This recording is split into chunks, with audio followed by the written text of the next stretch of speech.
أعوذ بالله من الشيطان الرجيم.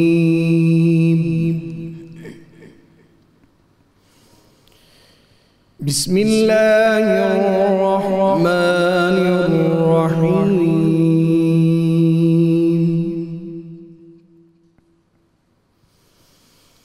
يا أيها الناس كلوا مما في الأرض حلالا طيبا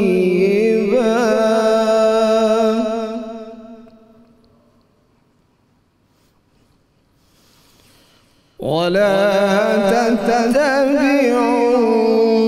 خطوات الشيطان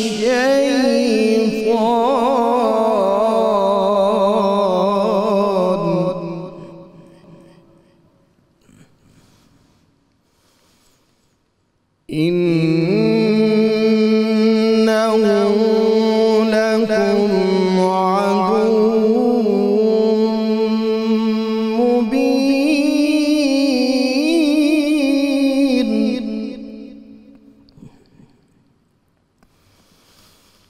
إنما يأمركم بالسوء والفحشاء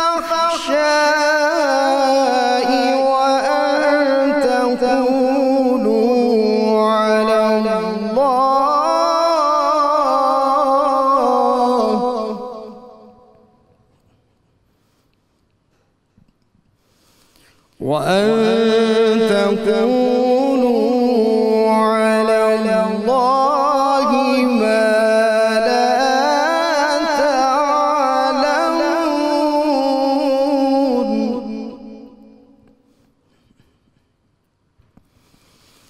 وإذا قيل لهم اتبعوا ما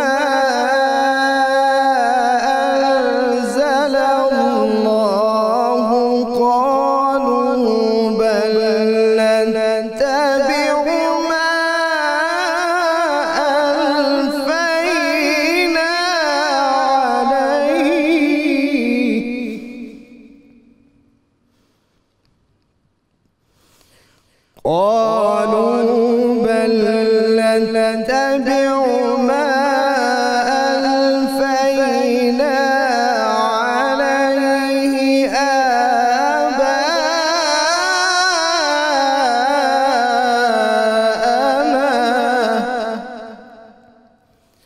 أولو كان آباؤهم لا يعقلون شيئا ولا يهتدون.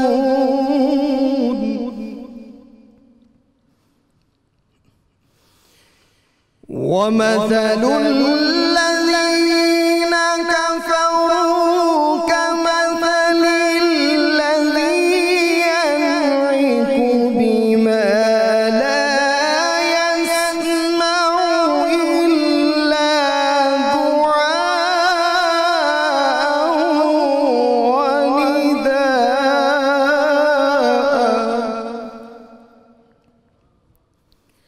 صم بكم عمي فهم لا يعقلون.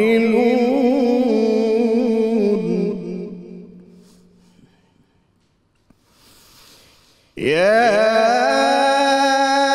أيها الذين آمنوا كلوا من طيبات ما رزقناكم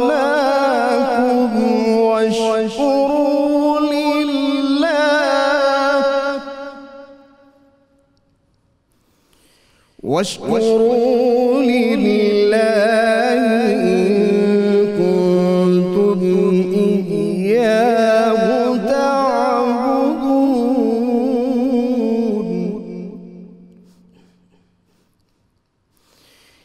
إنما حرم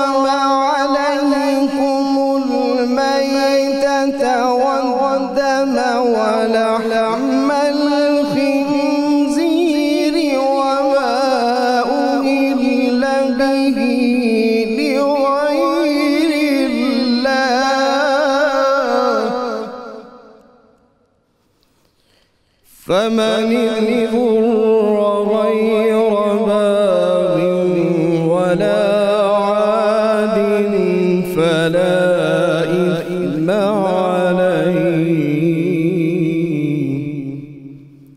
إن الله غفور رحيم صدق الله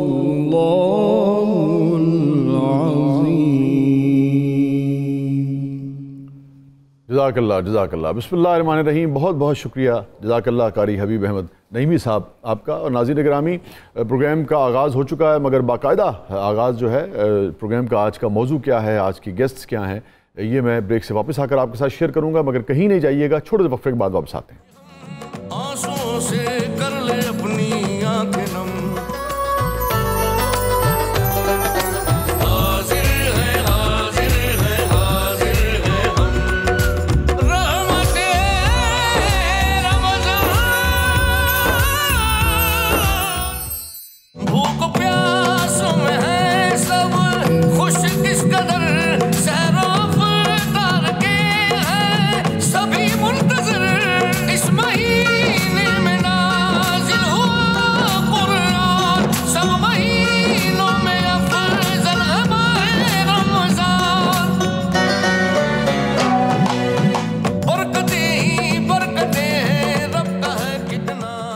ویلکم بیک ناظرین. پروگرام میں ایک مرتبہ پھر حاضر خدمت ہیں. آپ دیکھ رہے ہیں 92 نیوز کی رحمت رمضان افطار ٹرانسمیشن.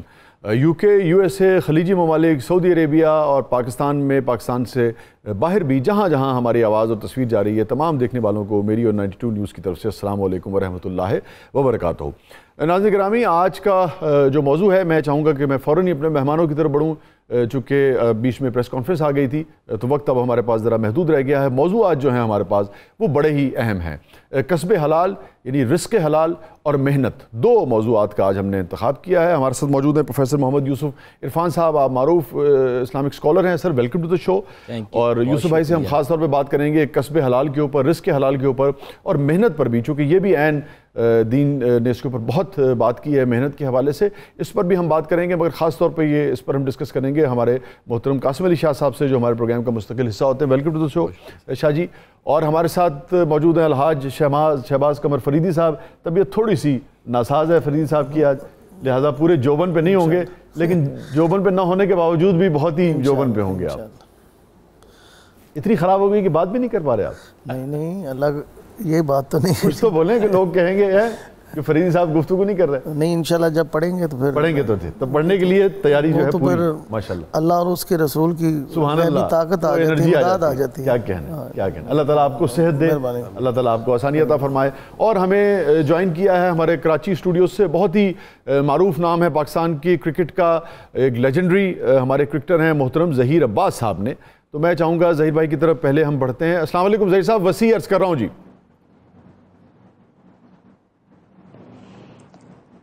جی وعلیکم السلام. یہ بابرکت مہینہ ہے ہم سب کے لیے، آپ سب کو بہت بہت مبارک.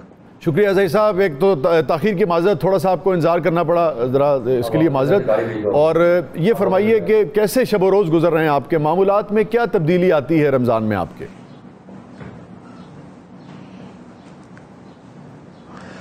بس یہ جیسے کہ آپ کو پتہ ہے، یہاں جب روزے شروع ہو جاتے ہیں یہاں تو ہر ایک کا جو طریقے ہیں بدل جاتے ہیں. صبح افطاری ہوتی ہے، پھر بعد میں سب تیاری کرتے ہیں، اور پھر شام کو ہوتی ہے تو پھر شام کے روزہ کھولنے کی تیاریاں ہوتی ہیں. ان بٹوین اللہ میاں کو یاد کیا جاتا ہے، اور جتنا یاد کیا جائے اس مہینے میں اتنا زیادہ ثواب ملتا ہے.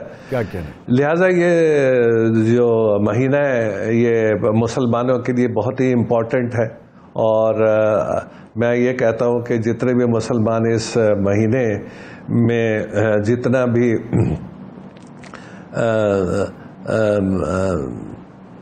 کمالیں کیا کہتے ہیں کہ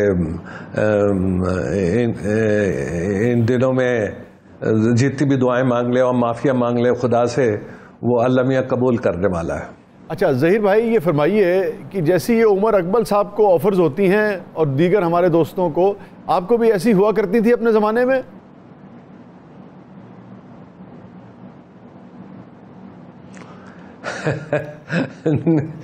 دیکھیے وہ شکل سے پتہ چل جاتا ہے کہ یہ آدمی ایکسیپٹ کرنے والا ہے کہ نہیں ہے. مجھے تو آج تک کسی نے آفر نہیں کیا ہے جس طرح سے دوسرے لوگوں کو ہوا ہے, اور میں تو کہتا ہوں بہت اچھا ہی ہوا جو کہ مجھے انہوں نے فون نہیں کیا, اور ان کو یہ پتہ بھی تھا کہ ان کو کیا جواب مل جائے گا, لہٰذا میں اس چیز سے بڑا کلین رہا ہوں. ہاں ظہیر بھائی, لیکن لوگ آپ پہ جان تو بڑے چھڑکتے تھے, حسینائیں, یہ تو اپنی جگہ پہ حقیقت ہے نا.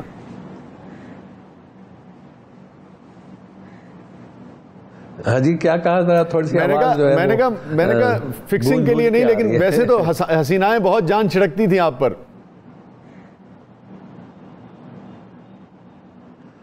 اور سر وہ تو ہر ایک پہ چھڑکتی ہے, مجھ پہ کیا, ہر جوان آدمی پہ. یہ جوانی جو ہے یہ پتہ نہیں کیا کیا کچھ کراتی ہے. یہ میں ہی کیا, ہر جو بھی پیدا ہوا ہے ان سب پہ حسینہ ہے, اور حسینہ ہے آدمی پہ یہ تو چلتا ہی رہتا ہے. اچھا ظہیر بھائی, یہ ذرا تھوڑا سا سیریس مجھے بتائیے گا کہ گو کہ ڈومیسٹک ایک طرح سے پی ایس ایل جو ہے کمپیریٹیولی, یعنی کہ ہماری اپنی ایک لیگ ہے, لیکن اس میں بھی اگر جیسے عمر اکمل صاحب والا جو آج کل معاملہ چل رہا ہے, کتنی بدنامی ہوتی ہے دنیا میں پاکستان کی کرکٹ کی, کرکٹرز کی, آپ لوگوں کی, ہماری.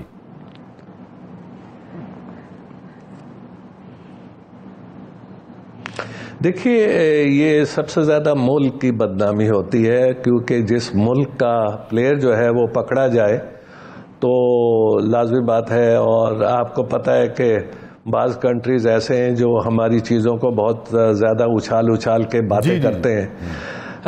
لیکن سب سے بڑی بات تو یہ ہے کہ جب آپ ایک سپورٹس مین ہیں اور آپ کو عزت کی روٹی مل رہی ہے, عزت کی رزق مل رہی ہے, تو آپ کو اس طرف جانے کی ضرورت کیا ہے. تو میں یہ کہتا ہوں کہ عزت کی روٹی چاہے تھوڑی سی بھی ہو, اس کو کھانے میں بڑا مزہ آتا ہے, اور آدمی بڑا سکون سے رہتا ہے. بالکل درست. اور سکون سے بہتر کوئی چیز نہیں ہے. میرا یہ خیال ہے کہ اب ہم لوگوں کو اندازہ لگا لینا چاہیے, ہمارے پلیئرز کو بھی یہ اندازہ لگانا چاہیے کہ اس چیز سے کوئی فائدہ نہیں ہے. آپ کتنے دنوں کے لیے پیسہ کما لیں گے میچ فکسنگ سے. درست بات. جو عزت کی روٹی اور سکون کی روٹی جب آپ کے پیٹ میں جاتی ہے تو آپ کو مزہ ہی اسی چیز کا آتا ہے. اور بات یہ ہے کہ جب آپ اچھے پلیئر ہو, اگر ٹیلنٹڈ پلیئر ہو, تو آپ کو میچ فکس کرنے کی ضرورت ہی نہیں ہے. اگر یہ سزائیں سخت کر دی جائیں, یہ جو 3 سال کی جو سزائیں ہوتی ہیں اور پھر پلیئرز واپس آ جاتے ہیں, تو پھر ان کو پھر دوبارہ ہمت ہوتی ہے, جی چلیں اب ہم نے وہ پیریڈ تو گزار دیا, 3 سال گزر گئے, اب چلیے دوبارہ سے اب ہم اس کام پہ شروع ہو جاتے ہیں. تو میرا یہ خیال ہے کہ سسٹم جو ہے ہمیں اس کو بالکل ٹھیک کرنا پڑے گا, اور آئی سی سی کا کوڈ آف کنڈکٹ میں یہ صفحہ ہے کہ اگر کوئی بھی آدمی آپ کو اپروچ کرتا ہے تو اس کی اطلاع جو ہے آپ پاکستان کرکٹ بورڈ کو کریں, اور کرنی بھی چاہیے تھی. جب پکڑے جاتے ہیں اور پھر یہ کہتے ہیں کہ جی ہم سے جو کچھ بھی ہوا وہ غلطی ہو گئی, ہم نے نہیں بتایا, تو دین اٹس ٹو لیٹ. تو ہمیں خود ہی ریئلائز کرنا چاہیے. سارے بچوں کو جو پاکستان کی ٹیم میں آتے ہیں ان سب کو سکھایا ہی جاتا ہے. بالکل ٹھیک ہے.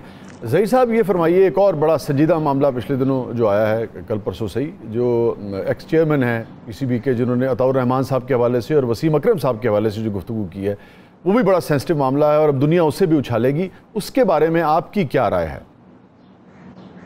جی خالد محمود صاحب نے جو انٹرویو دیا ابھی. جی ایکچولی مجھے یہ نہیں پتہ, یہ مجھے تو نہیں پتا, لیکن یہ ہے کہ عطاء الرحمان بھی اسی چیز کے ایک حصہ ہیں جنہوں نے جن پہ الزام ہے کہ انہوں نے میچ فکسنگ کی ہے, اور انہوں نے یہ بھی کہا ہے کہ مجھے کن پلیئرز نے کہا تھا میں نے اس بنا پر کیا ہے یا جو بھی ہے. تو وہ بیچارے پسے ہوئے ہیں, وہ یہ کہتے ہیں کہ اس میں میرا کوئی قصور نہیں تھا اور یہ اور وہ, لیکن اس کی جو فرما رہے ہیں اس کی دراصل حقیقت کا مجھ کو نہیں پتا ہے کہ کیا چیئرمین صاحب نے کیا باتیں کی ہیں. اس سے مجھے میں اس کا کوئی خاص جواب نہیں دے سکتا. ٹھیک ہے, لیکن آپ کی اس کے بارے میں رائے کیا ہے؟ ایک ایسا 15 برس پرانا ہے, لیکن ہمارے لیجنڈری کرکٹرز جو ہیں وہ اس میں یعنی کہ ان کا نام آ رہا ہے. ایک لیجنڈری کرکٹر ہے سلیم ملک, وہ کچھ کہہ رہے ہیں دوسرے کے بارے میں جن کا نام وسیم اکرم ہے. تو کیا اس کے اوپر مٹی ڈال دینی چاہیے, یا یہ ہے کہ اس کو اکھاڑ کر اور بہرحال ختمی انجام تک اس کو پہنچانا چاہیے, اور دنیا کیسے دیکھے گی اس کو؟ دیکھیے جی, اس کو ختمی تک پہنچانا چاہیے, ضروری ہے, کیونکہ یہ تو سوال جو ہے دیکھیے آج اگر اٹھے ہیں تو 10 دن بعد میں نہیں اٹھیں گے, لیکن اٹھیں گے ضرور, کیونکہ ان کو سزا جو ہے وہ صحیح نہیں ملی ہے. تو ان کا نام تو بار بار آئے گا. بات دراصل یہ کہ اگر شروع میں ہی ان کو پابندیاں سخت لگا دی جاتی ہیں تو آج جو ہے یہ سلسلے نہ شروع ہوتے جو ابھی تک میچ فکسنگ کے آتے ہیں. دیکھیں نا ابھی کتنا عرصہ ہو گیا, آپ خود ہی اندازہ لگا لیں, اور اگر شروع سے ہی لائف بین ہوتی ان پلیئرز پہ تو یہ چیزیں ختم ہو چکی ہوتی پاکستان میں. ٹھیک کہہ رہے ہیں آپ, اور آپ کے علم میں ہوگا کہ کورٹ نے جو فیصلہ دیا تھا اور اس کے باوجود بھی وسیم صاحب بھی کوشش کرتے رہے, اور اس کے علاوہ پی ایس ایل میں بھی جو ان کے پاس جو مختلف یعنی کہ ٹیم کے حوالے سے جو عہدہ رہا وہ بھی ایک طرح سے کورٹ کی آپ سمجھیے کہ میں تو اس کو توہین عدالت ہی کہوں گا, اس لیے کہ جب کورٹ ایک فیصلہ دے دیتی ہے کہ اس آدمی کو فیوچر میں کوئی اہم عہدہ نہ دیا جائے تو پورے ملک کو چاہیے کہ وہ اس کی پابندی کرے. اس معاملے کو آپ کیسے دیکھتے ہیں؟ یہ تو دیکھیے یہ بورڈ کا معاملہ ہے. بورڈ کو اگر جب ایک آرڈرز ہو گئے ہیں تو پھر اس پہ اس کا مقصد یہ کہ آپ کورٹ کی توہین کر رہے ہیں, آپ جسٹس قیوم نے جو کہا تھا اس کے خلاف آپ چل رہے ہیں, اور آپ دوسرے لڑکوں کو شے دے رہے ہیں کہ جی آپ بھی کریں اور میچ فکسنگ کریں, اور یہ جو ہے یہ کورٹ کے آرڈرز کچھ نہیں ہوتے. یہ غلط بات ہے. بات دراصل یہ ہے کہ کورٹ آرڈرز تو ماننے چاہیے, اور کورٹ آرڈرز تو ایسی چیز ہے کہ جو نہ مانے ان کو تو بہت سخت سزائیں ہوتی ہے. تو ہمارے بورڈ کو بھی یہ چاہیے کہ جو جسٹس قیوم صاحب نے اور کورٹ نے جو فیصلہ کیا ہے اس کی پابندی کرے. بالکل ٹھیک ہے. اچھا ظہیر صاحب, عمران اور آپ اکٹھے بھی کھیلتے رہے, آپ ان کے سینئر تھے اور لیجنڈری کرکٹر تھے, مگر آپ کی کو بہت اچھے لگتا ہے کہ ٹرمز نہیں ہیں خان صاحب کے ساتھ. کبھی کسی سرکاری تقریب میں میرے خیال میں حلف میں بھی آپ کو انوائٹ نہیں کیا گیا. اس کو کیا اس کی وجہ ہے؟ نہیں, میرے عمران سے بہت اچھے تعلقات ہیں.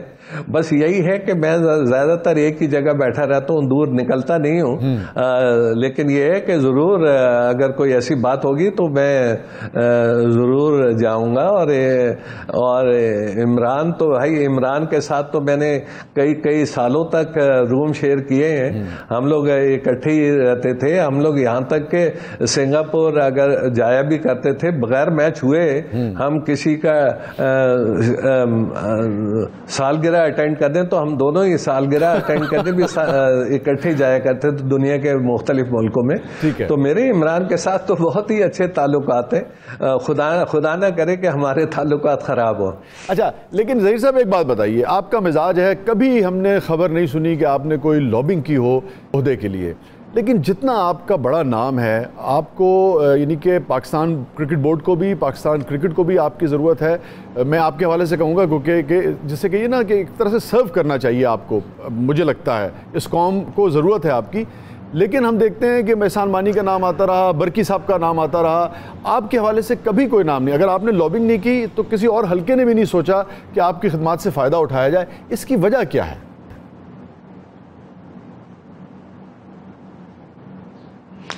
دیکھیں جی, اگر لابنگ ہی کرنی ہے تو مجھے کرکٹ نہیں کھیلنی چاہیے تھی. اگر کرکٹ کھیلنی تھی تو مجھے بہت اچھی کرکٹ نہیں کھیلنی چاہیے. جو اوپر والا مجھ کو دے دے میں اس میں بہت خوش ہوں. یہ یاد رکھیے, اللہ سے صرف مانگے, انسان کوئی کچھ نہیں دے سکتا آپ کو. مجھے مولا سے امید ہے, اور مولا کی مرضی ہوگی تو مجھے ہر کچھ مل جائے گا. مجھے لابنگ کی کوئی ضرورت نہیں ہے. میرا سکور بتاتا ہے, اللہ میاں نے, آپ نے جیسے دیکھا کہ میں پریزیڈنٹ آئی سی سی بھی رہا ہوں 1 سال کے لیے, تو بہت اچھا یہ کم ہے کہ جو مجھے سب سے بڑی پوسٹ مل گئی آئی سی سی میں.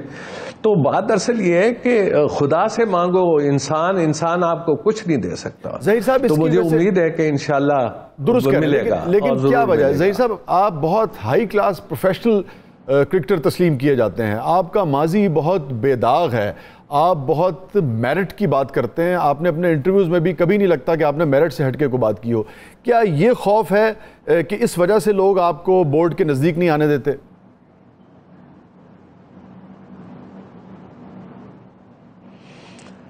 خوف کیا ہے جی, میں کسی کو نقصان دینے والا تو انسان ہی نہیں ہوں. میں تو ہمیشہ اپنے کولیگز کی ہیلپ کرنا چاہتا ہوں اور میں نے ہمیشہ ہیلپ ہی کی ہے. ہاں, جہاں تک لابنگ میں نے کبھی نہیں کی ہے. میری جو لابنگ ہے, میں آئی ہیٹ دیٹ تھنگ کہ لابی ہونی چاہیے. ہاں, پاکستان میں لابیاں بڑے بڑے طریقے سے کی جاتی ہیں, مجھ کو پتہ ہے. لیکن دیکھیے, میں اپنے مولا پہ مجھے پورا بھروسہ ہے. جو کچھ دینا ہوگا وہ دے گا, جو نہیں دینا ہوگا نہیں دے گا. لہٰذا مجھے کوئی لابی کرنے کی ضرورت نہیں ہے. اور بات یہ ہے کہ یہ ساری جو چیزیں ہیں یہ قسمت کے ذریعے ملتی ہیں, اور قسمت اگر آپ کی اچھی ہے, مجھے ہر چیز ملی ہے, لیکن یہ ضرور ہے کہ تھوڑی دیر ہو کے ملی ہے. لہٰذا اب وہ کب تک آئے گی یہ مجھے پتہ نہیں ہے. لہٰذا پھر بھی مجھے اللہ میاں سے پوری امید ہے کہ کرم کرے. اگر اس وقت عمران خان صاحب یہ کہیں کہ آپ کو بورڈ میں کوئی ذمہ داری دینا چاہیں, فرض کر لیجیے مانی صاحب کی جگہ ہی دینا چاہیں, تو آپ قبول کر لیں گے؟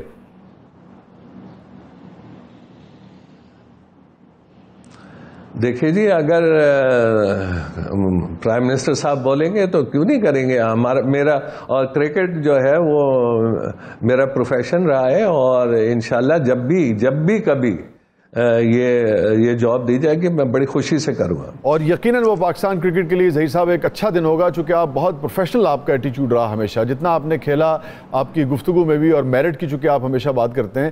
یہ بتائیے کہ صحت آپ کی ماشاءاللہ بہت اچھی ہے, اور رمضان کے دن ہیں, لوگ زیادہ کھاتے ہیں, موٹاپے کا شکار ہو جاتے ہیں. اس کے پیچھے کیا راز ہے اتنی اچھی صحت کے پیچھے؟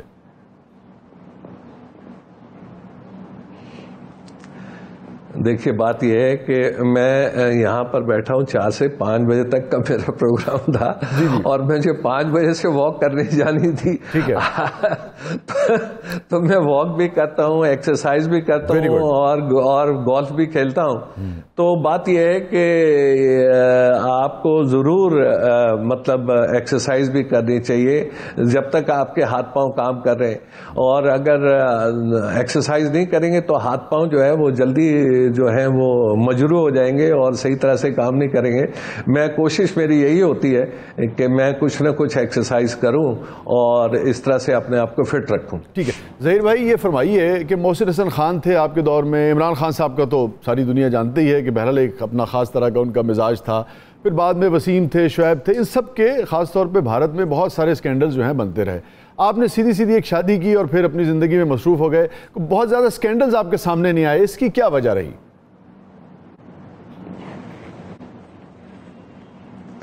آپ چاہتے ہیں کہ میرے اسکینڈل سامنے آتے ہیں؟ میں کہتا ہوں ظہیر صاحب, سیالکوٹ دا منڈا ہوئے تو تھوڑی سی رنگینی تو ہونی چاہیے. اگر آپ کچھ کریں تو پتہ نہ چلے دوسری طرف. دیکھیں, سنیے, آپ کو وہ ایسی بات کرنی چاہیے کہ اگر آپ کچھ کریں تو کسی کو پتہ بھی نہ چلے آپ نے کیا بات کہی ہے. دیکھیے, عزت ہر انسان کی ہوتی ہے. اس کا مطلب ہے اگر میری عزت ہے تو دوسرے کی بھی عزت ہے. ہم اسے شرافت سمجھتے رہے جبکہ یہ مہارت ہے.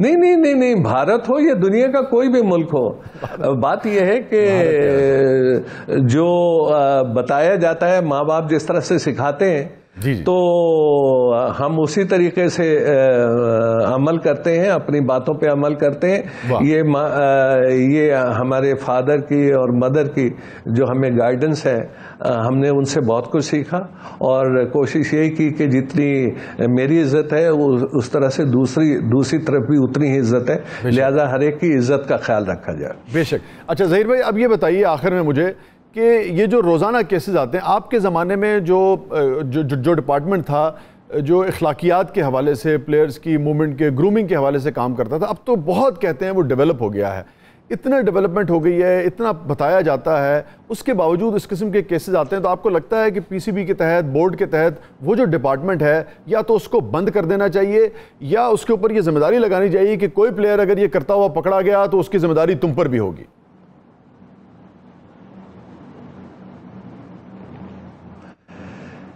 دیکھیے جی، بورڈ کا کام ہے بتانا،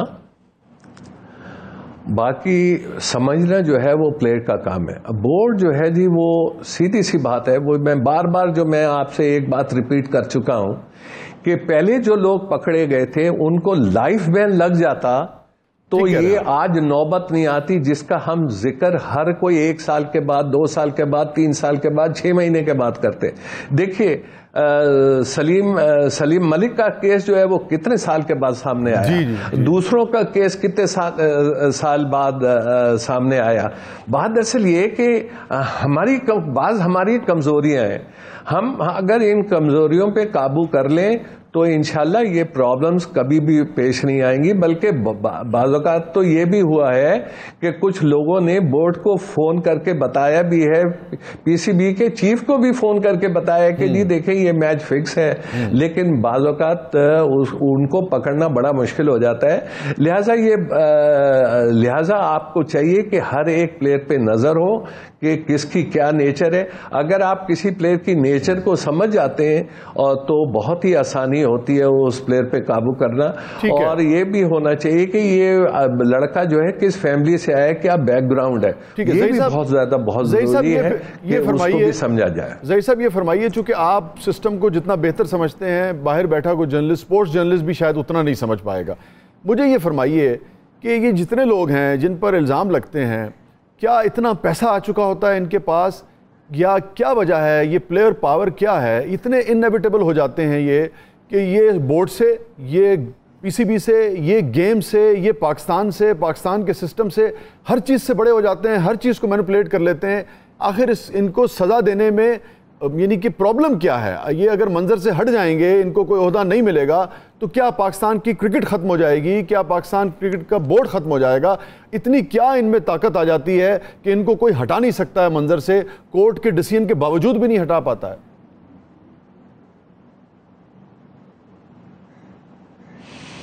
نہیں، یہ تو کمزوری پھر ہمارے سسٹم میں ہے بھائی. دیکھیے سیدھی سی بات یہ ہے کہ اگر آپ کسی کی بات نہیں مانتے اور خود جو ہے اس بندے کو دوبارہ ڈھیل دے دیتے ہیں تو یہ بات پھیلتی جائے گی. یہ نہ سمجھیں کہ یہ بات جو ہے اب ختم ہونے لگی. یہ بات یہ ہے کہ اگر آپ عہدے پہ عہدے دیے چلے جا رہے ہیں تو لازم طور پر دوسرے جو لڑکے جو میچ فکسنگ کیے ہوئے ہیں اور یا کچھ کرنا چاہتے ہوں گے، ان کو پتہ ہے پاکستان میں تو اس کی سزا کچھ ہے ہی نہیں. ابھی جیسے ابھی 3 سال کی سزا ہوئی ہے تو 3 سال کی سزا جو ہے وہ تو پتہ بھی نہیں چلتا ہے، ایسی گزر جاتی ہے. اور پھر پلیئر جو ہے وہ دوبارہ، جیسے ابھی شرجیل جو ہے وہ دوبارہ سے واپس آ گئے، اور دوسرے پلیئر واپس آ گئے، عامر واپس آ گئے.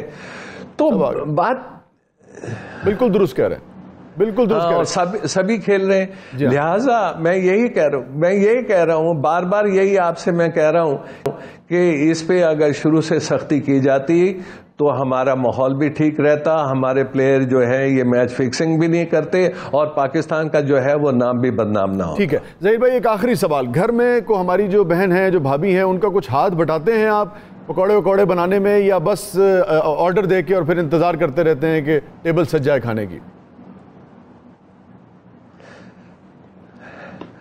نہیں بھائی، میں تو آج کل اکیلا ہوں، میری وائف لندن میں ہے. آج کل جو ہے وہ چل نہیں رہی ہیں، فلائٹس نہیں چل رہی ہیں، بڑا مشکل ہے آنا جانا. لہٰذا وہ ہم انتظار کر رہے ہیں کہ یہ لاک ڈاؤن ختم ہو تو ہم ایک دوسرے کے پاس جائیں. میں اکیلا ہوں، وہ بھی بیچاری اکیلی ہیں. تو دیکھیے جہاں تک کھانا سجانا اور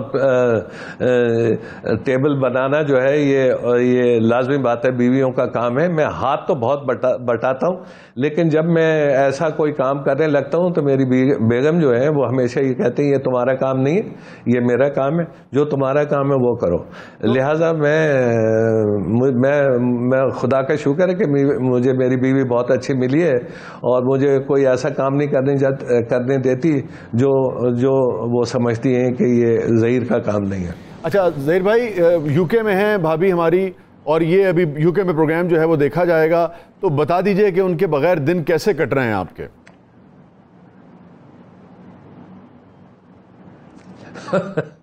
بڑی مشکل سے ان کے بغیر دن گزر رہے ہیں. اور آپ خود سوچیں کہ میں آتا ہوں، اکیلا آتا ہوں، گھر پہ آتا ہوں، وہ تو شکر ہے کہ میرے گھر والے جو میرے ساتھی جو میرے گھر کام کرتے ہیں وہ پرانے ہیں، لہٰذا ان کے ساتھ دل لگ جاتا ہے.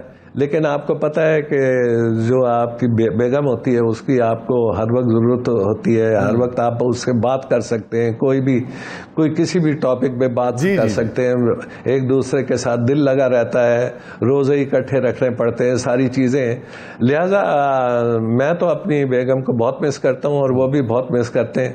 بعض اوقات تو ہم یہ ایسا بھی ہے کہ یاد کرتے کرتے بہت دور پہنچ جاتے ہیں کہ دیکھو یہ قسمت کا کیا کرنا ہے کہ ہم ایک دوسرے سے دور بیٹھے. اللہ تعالیٰ آپ دونوں کو سلامت رکھے اور دونوں کو جلدی ملائے. آپ پاکستان کا پرائیڈ ہیں، ہمارا پرائیڈ ہیں، دنیا میں کرکٹ کھیلی جاتی ہے اس کا پرائیڈ ہیں. Thank you so much Zaheer صاحب. بڑی مہربانی جناب کی، بڑی thank you so much, thank you so much. Faridi بھائی صحت آپ کی جیسی بھی ہے اور ہماری دعا ہے انشاءاللہ کہ یہ جو آپ ٹھنڈ لگ رہی ہے ویسے نہیں بالکل ٹھیک ہے. پیر میر علی شاہ صاحب کے کلام سے میں چند اشعار پیش کرتا ہوں.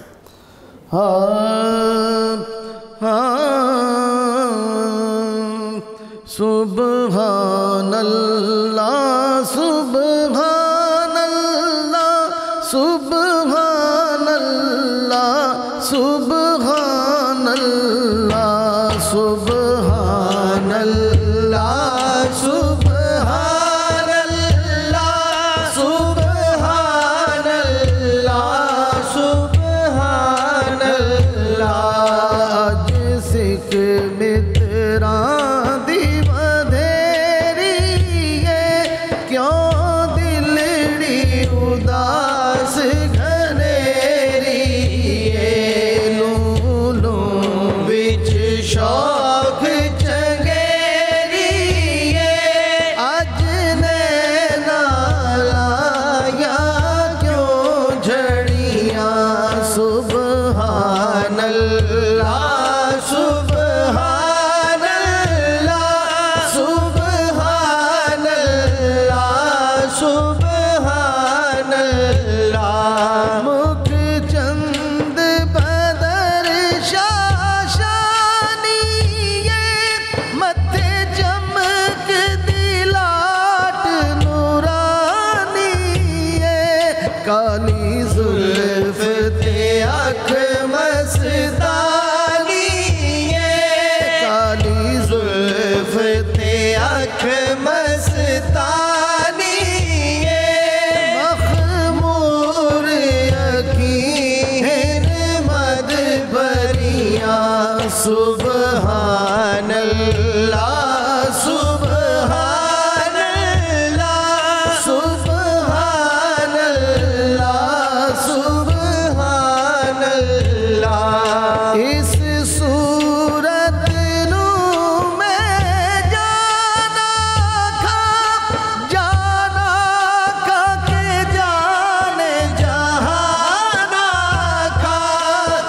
سچ آکھاں تے رب دی میں شان آکھاں. سچ آکھاں تے رب دی میں شان آکھاں. جس شان تو شانہ سب بڑیاں. سبحان اللہ سبحان اللہ سبحان اللہ سبحان اللہ.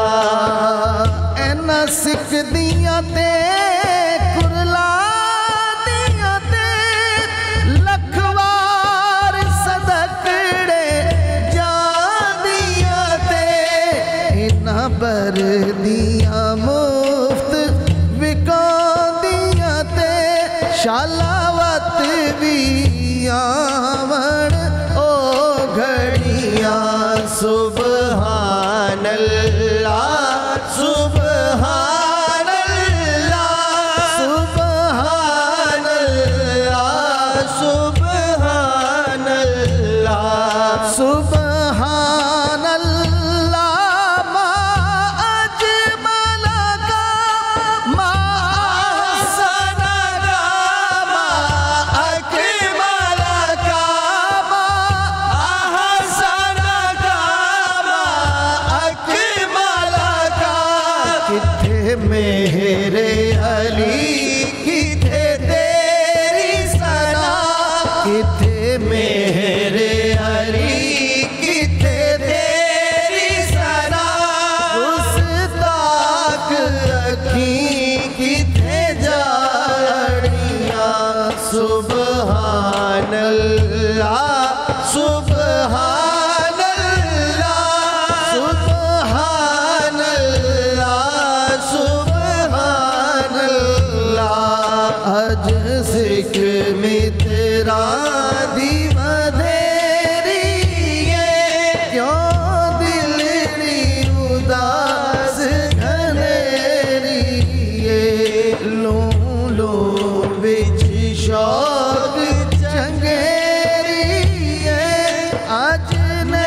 سبحان اللہ سبحان اللہ سبحان اللہ، کیا کہنے ناظرین. اور آپ جانتے ہیں کہ 92 نیوز جو ہے وہ پورے پاکستان کو جوڑتا ہے. کوئٹہ کیا، ابھی ہمارے جو دوست ہیں خاوند بخش بگٹی صاحب، یہ کوئٹہ سے ہمارے ساتھ کوئٹہ اسٹوڈیو سے موجود ہیں. سرود پہ انہوں نے قصیدہ بردہ شریف بہت ہی عمدہ پرفارم کیا، اور آپ جانتے ہیں کہ پورے پاکستان کو جوڑتا ہے. کراچی، لاہور، پشاور، کوئٹہ اور پھر پوری دنیا میں جہاں جہاں مسلمان بستے ہیں، جہاں جہاں اردو سنی دیکھی اور سمجھی جاتی ہے.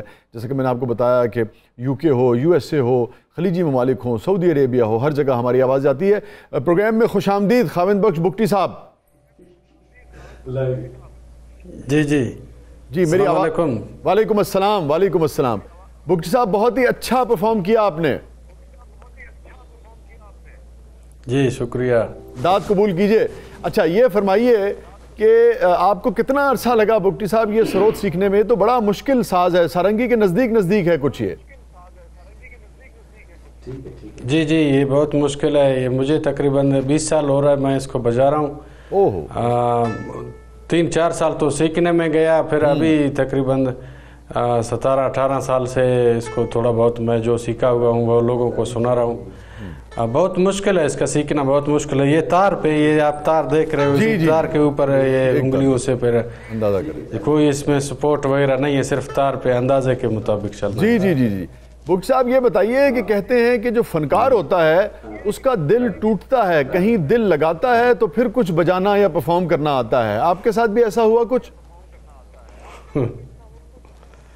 ہاں اس طرح ہوتے ہیں، کافی ایسے فنکار ہیں، لیکن میرا ماشاءاللہ دل پورا برابر دل ہے، میرا ٹوٹا ہوا دل نہیں ہے.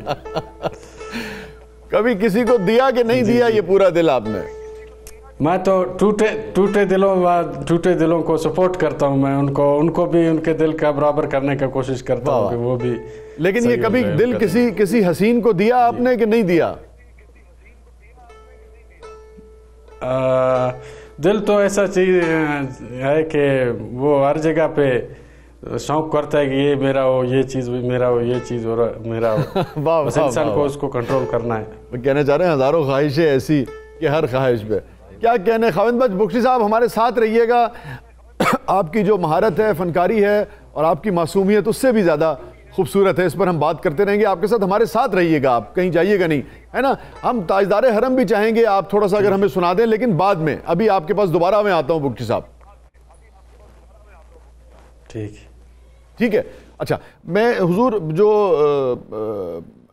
ہمارا آج کا موضوع ہے وہ مجھے بھی اس پہ کچھ بات کرنی تھی، لیکن وقت اتنا کم ہو گیا ہے تو میں اپنی جو وقت ہے وہ چاہوں گا کہ سارے کا سارا میں آپ دونوں کی خدمت میں پیش کر دوں. تو کسب حلال، رزق حلال، اس سے ہم چاہیں گے کہ ہم آغاز کریں. اور میں یہ ضرور سمجھتا ہوں کہ 2 اس کے پہلو ہیں جو میں جتنا ہم نے پڑھا. ایک تو دیکھیے جیسے سود ہے، بالکل جسے جب خطبہ حجۃ الوداع کے موقع پہ آقا دو جہاں نے فرمایا کہ آج سے سود بند، اور کہا کہ میں اس لیے اپنے چچا عباس کا بھی جو سود ہے وہ معاف کرتا ہوں. حضرت عباس رضی اللہ تعالیٰ عنہ جو تھے وہ سمجھیے کہ پورا ایک بینک ہے. شاہ صاحب اس وقت اتنا ان کے کاروبار کا سائز تھا.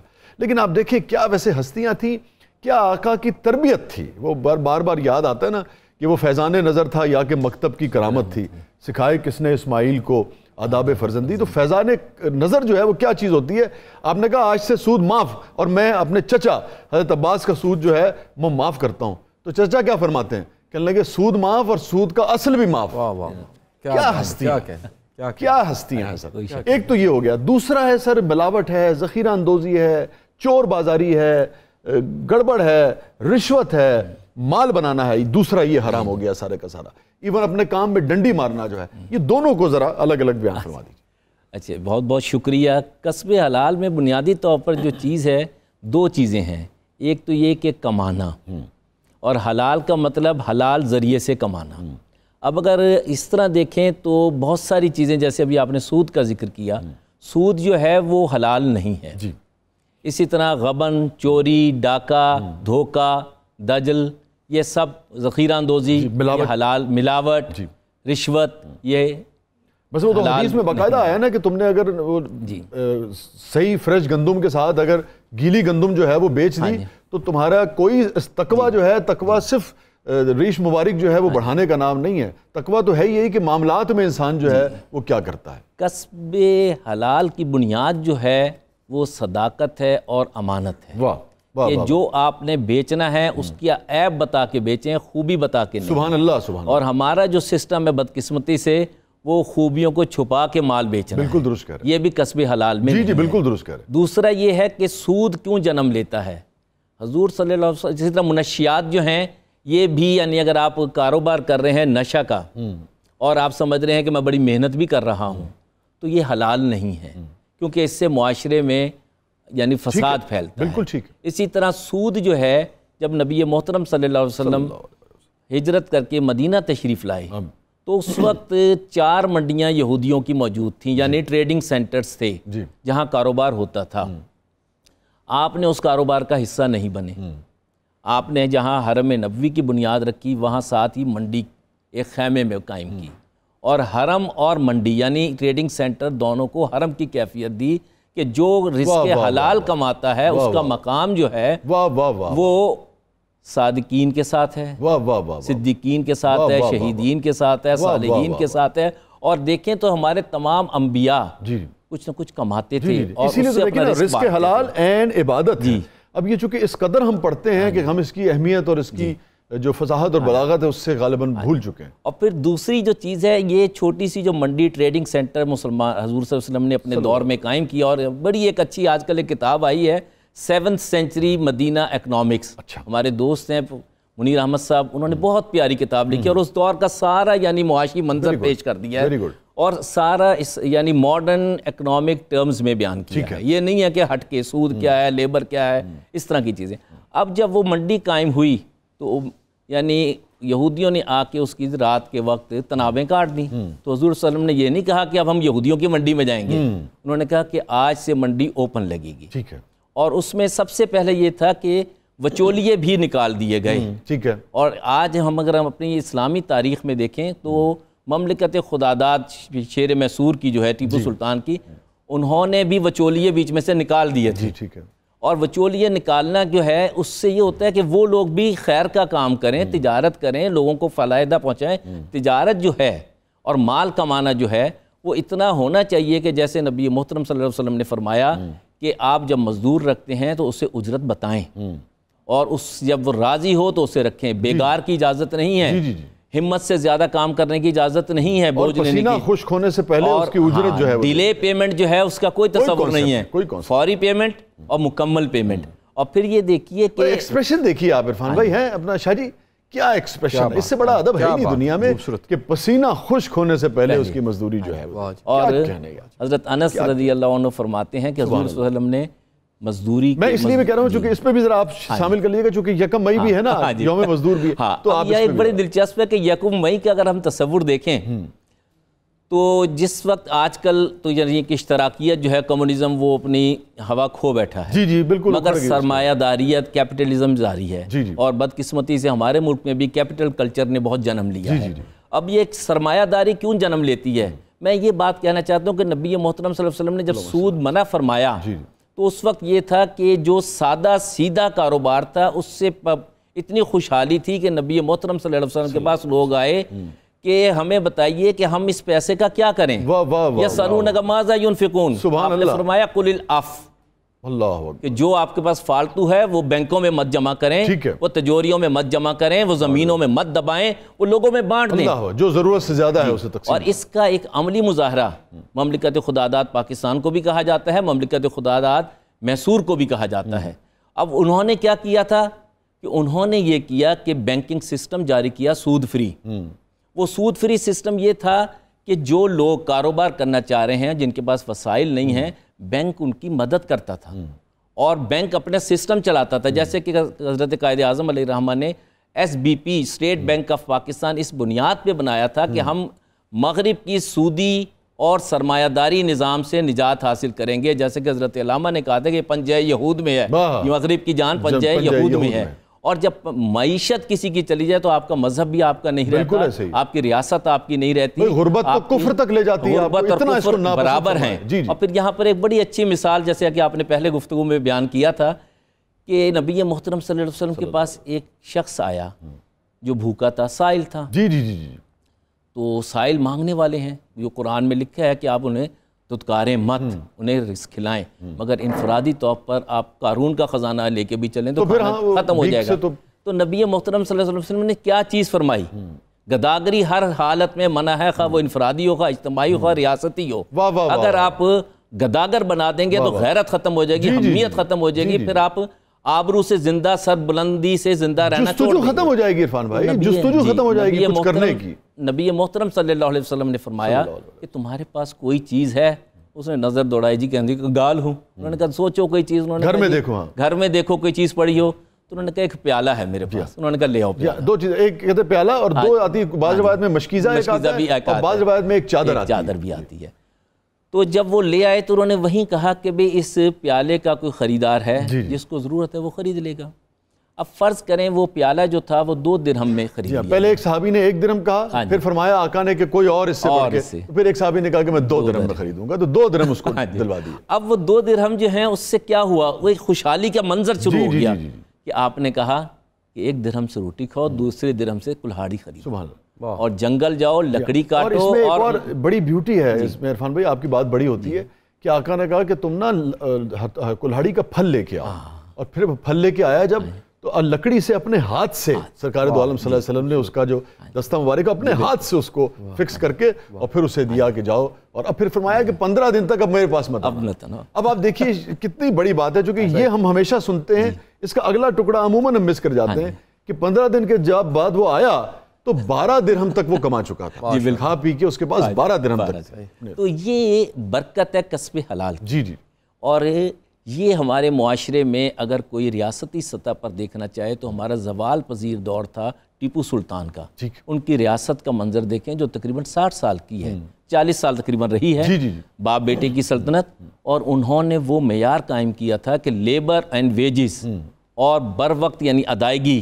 اس کا کمال یہ تھا کہ مغربی یورپین لکھتے ہیں کہ اگر ریاست میسور کا مزدور 5 روپے کما رہا تھا تو یورپ میں جو بہت زیادہ لیبر کے پیسے لیے جاتے تھے وہ 1 روپیہ تھا، یہ ریشو تھی۔ کتنا فرق تھا پھر اجرت میں، کتنا فرق۔ پھر یہ ہے کہ نبی محترم صلی اللہ علیہ وسلم کے اس نظام کی وجہ سے آپ یہ دیکھیے کہ خادم سید القوم خادمہم، کہ حاکم وقت اور مزدور اس کی تنخواہ کی ریشو زیادہ فرق نہیں ہونا چاہیے، وہ 4-5 کی ریشو ہونی چاہیے میکسیمم جو رہی ہے۔ حضرت ابو بکر صدیق رضی اللہ عنہ جب خلیفہ بنائے گئے، سبحان اللہ، بیان فرمائیے، تو وہ انٹرنیشنل ٹریڈر تھے، ان کا تو اپنا کاروبار تھا۔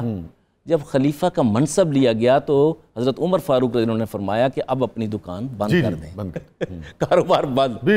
اور دوسری بات، جملہ بڑا اچھا کہا، انہوں نے کہا اگر آپ خلیفہ کاروبار کرے گا تو خلیفہ کا ہی مال بکے گا، باقی تو بھوکے مر جائیں گے۔ وہ جو کانفلکٹ آف انٹرسٹ ہے نا، آپ دیکھیے نا، اور کچھ نہیں تو خوش کرنے کو لوگ خرید لیں گے۔ اب دوسری بات جو کی کہ آپ کی تنخواہ کیا ہونی چاہیے، تو وہ ایک مزدور اگر 1400 درہم کما رہا تھا سالانہ تو ان کے 6000 مقرر کی گئی۔ حضرت عمر فاروق انہوں نے وہ بھی 5000 کر دی گئی، اور حضرت ابو بکر صدیق انہوں نے اتنی احتیاط کی کہ وفات سے پہلے وصیت کی کہ جو میں نے بیت المال سے تنخواہ لی ہے، مزدوری لی ہے، وہ میرا مال فلاں فلاں بیچ کے لوٹا دیا جائے۔ یہ وہ کسب حلال ہے۔ کتنی باریکیاں ہیں، یعنی کہ یہ بڑی ہستیاں تھیں، جیسے میں نے ابھی حضرت عباس کا آپ کے ساتھ شیئر کیا۔ اندازہ کیجئے کہ انہوں نے کہا کہ جو تنخواہ مقرر کی وہ مدینے کے مزدور جتنے کی، تو سیدنا عمر نے کہا کہ اس میں گزارا کیسے آپ کا ہوگا؟ تو آپ نے یہ نہیں کہا میں اپنی تنخواہ بڑھا دوں گا، آپ نے کہا میں مزدور کی تنخواہ بڑھاؤں گا، نہیں ہوگا تو پھر اس کی بڑھاؤ، پہلے اس کی بڑھے گی، بعد میں خلیفہ وقت کی بڑھے گی۔ اب یہاں پر وہی قل العفو کا جہاں تک تعلق ہے، جب انہوں نے آ کے سوال کیا کہ ہمارے پاس دولت ہے تو ہم کیا کریں، انہوں نے پیسے سے پیسہ نہیں بنایا، اللہ اکبر، انہوں نے سود کا کام نہیں کیا، وہ خرچ کر دیا یتیموں پہ، مسکینوں پہ، اور کاروبار جو کمزور تھے ان کو کاروبار کرایا، جس کی مثال ٹیپو سلطان کی بینک کی اور ہماری ایس بی پی کا یہ کام تھا، ریگولیٹری اتھارٹی تھی اور بزنس چلانا تھا، بیت المال کا کردار تھا اسٹیٹ بینک کا پاکستان کا، اور یہ دنیا میں واحد پاکستان ملک ہے جس کا اپنا اسٹیٹ بینک ہے، باقی امریکہ، یورپ، یہ رشیا کسی کا اسٹیٹ بینک نہیں۔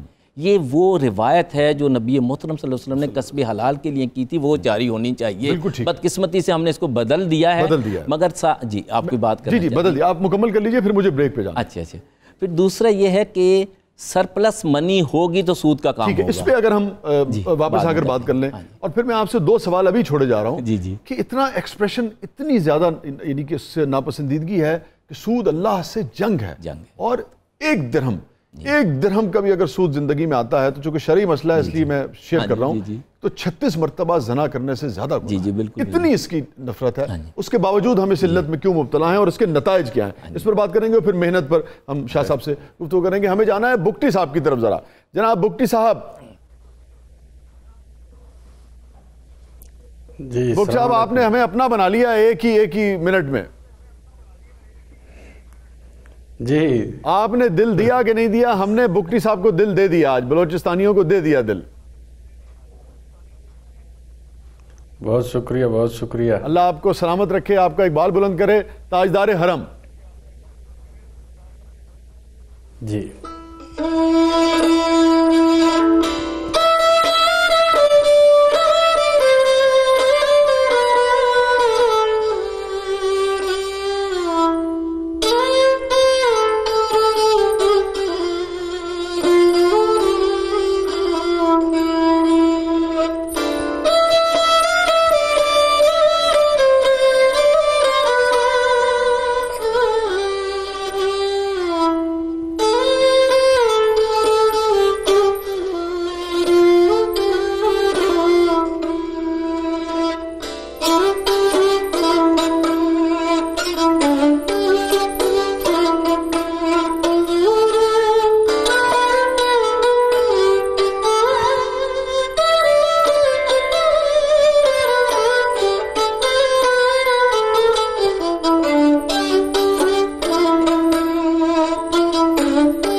بیک ناظرین پروگرام میں ایک مرتبہ پھر حاضر خدمت ہیں. ہمارے ساتھ موجود ہیں محترم عرفان صاحب, ہمارے ساتھ موجود ہیں قاسم علی شاہ صاحب, اور دوسرا موضوع جو ہے وہ ہمارے پاس ہے کسب حلال اور اس کے حلال کے ساتھ محنت کا.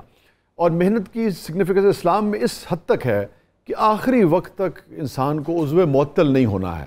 آقا نے فرمایا, آپ کی حدیث ہے کہ اگر تمہیں یہ علم ہو کہ صبح تمہاری وفات ہو جائے گی تو بھی وہ کھجور کا پودا جو تم لگا رہے ہو وہ ضرور لگاؤ.